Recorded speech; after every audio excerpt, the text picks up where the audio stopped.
you. Also making news, the Victorian government may apply a new levy to short-stay accommodation like Airbnbs. This move, which is also being entertained in WA, New South Wales and Queensland, is intended to free up the housing market. But is it doing that? Let's bring in Executive Chairman of Yellow Brick Road Home Loans, Mark Boris. Thank you for being here, Mark.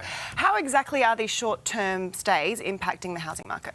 Well, the theory is because they're short-term stays at a very high rent. So Airbnb, if you own a property and you can get someone to come in for the weekend and they're going to pay you $500 or $600 a night to rent your apartment out, it usually is much more than you would get if you put in a long-term rental. Yes. So as a result of that, it pushes the long-term rental people out, and in favour of short-term renters, and that could be holiday makers, could be people coming from overseas, etc.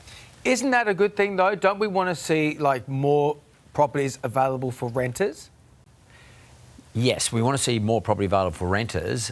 The argument is, of course... Let's just say if I've got a spare place. I don't, but let's just say I do. And I'm using it for Airbnb only, Yep. and I'm making lots of mozza on that. Wouldn't it be better for the government to step in and saying, hang on, we need you to just put that out in the rental market? Yeah, well, that's what the government's designing to do. So that's what the Victorian government's proposing. So they're saying, we're going to discourage you, David, from having that property by effectively taxing you.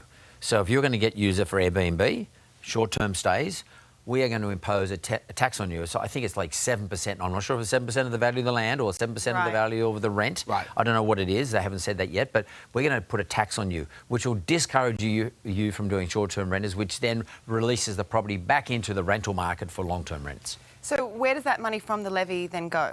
That goes into the government's pocket. So that becomes part of, revenue of the government, and it's now money that the government now has. And the government is saying they're going to use this money that they raise to build more housing. We know there's a housing crisis, Yes. though. Is this going to help ease the housing crisis?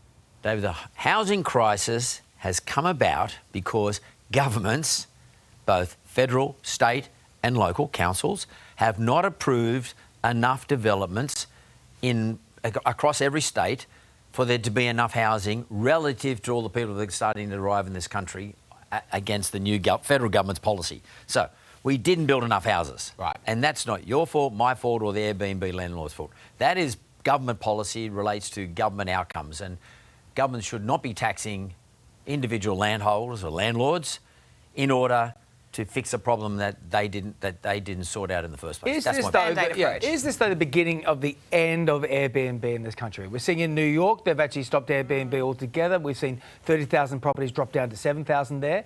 Is this the beginning of the end for this sort of gig economy on property? It quite well could be the case, but my gut feeling is at the end of the day, people still like staying in Airbnb. I mean, I don't know about you, but when you travel, a lot of time there's not enough hotels in Australia for staff. So these Airbnb do. And if you've got a big family, it's better. And often you get better value for money with the Airbnb. Yeah. So they might be prepared to pay the extra tax. That might not work out and might not achieve anything other than put more money into the government's account.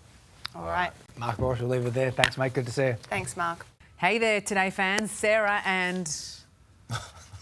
What's my name again? Oh my God, Carl. Hey, thanks for watching our YouTube channel, though. Subscribe now for more news, special reports and amazing Aussie stories. And Carl misbehaving, Whoa, of course. that never happens. Always happens. What's she talking about? Always happens.